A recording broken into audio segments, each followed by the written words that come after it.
Scientist ഒക്കെ പറയുന്നത് എന്താണെന്നറിയാവോ? നമ്മൾ മരണപ്പെട്ട് കഴിഞ്ഞാൽ വെറും 24 മണിക്കൂർ കൊണ്ട് തന്നെ ദുർഗന്ധം വരാൻ തുടങ്ങും. ആ അഴുകുന്ന ദുർഗന്ധത്തിൽ ആകർഷകരായിട്ട് ഒരുപാട് ഉറുമ്പുകളും കീടങ്ങളും പുഴുക്കളും ഒക്കെ വരും. അടക്കി 3-ാമത്തെ ദിവസം നമ്മുടെ മൂക്ക് ആദ്യം അഴുകാൻ തുടങ്ങും.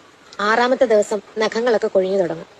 9-ാമത്തെ ദിവസം നമ്മുടെ ശരീരത്തിലെ രോമങ്ങളും തലയിലെ തലമുടിയും എല്ലാം പൊഴിഞ്ഞ് വയറൊക്കെ വീർക്കാൻ തുടങ്ങും. 17-ാമത്തെ ദിവസം നമ്മുടെ വയറ്റിലുള്ള അവയവങ്ങളെല്ലാം പുറത്തു ചാടും. 60 ദിവസത്തിന് ശേഷം എല്ലാ മാംസവും ദ്രവിച്ചു പോയിട്ട് വെറും അസ്ഥികൂടായിട്ട് മാറും.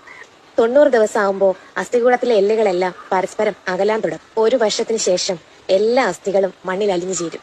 സംസ്കരിച്ച ആ മൃതദേഹം അങ്ങനെ മാഞ്ഞു പോകുന്നു. അല്ലെങ്കിൽ നമ്മുടെ ഈ പ്രകൃതി മായ്ച്ചു കളയുന്നു. എത്ര ശക്തിയും ബുദ്ധിയും അഭിമാനവും വെറുപ്പും ദേഷ്യവും എന്തൊക്കെയുണ്ടെന്ന് പറഞ്ഞാലും അതെല്ലാം ഈ മണ്ണിൽ നിന്ന് അലിഞ്ഞു പോവുകയാണ്. പിന്നെ നമ്മൾ എന്തിനാ മറ്റുള്ളവരെ പറ്റിച്ചും വഞ്ചിച്ചും വേദനപ്പെടുത്തിയും ഇങ്ങനെ ജീവിക്കുന്നത്? പോരാ എന്ന് ചിന്തിച്ച് ആർത്തിയോടെ സമ്പത്ത് വാരിക്കൂട്ടുന്നത്? നമ്മൾ മാന്യരാണെന്ന് മറ്റുള്ളവരെ ബോധ്യപ്പെടുത്താനായിട്ട് അത് എളുപ്പ. എന്നാ നമ്മുടെ മനസാക്ഷിയെ പറ്റിക്കാൻ പറ്റത്തില്ല. തലയോട്ടികളാകുന്നതിന് മുൻപ് സ്വയം ഒന്ന് ചിന്തിച്ചു നോക്കുക. കടപ്പാട്.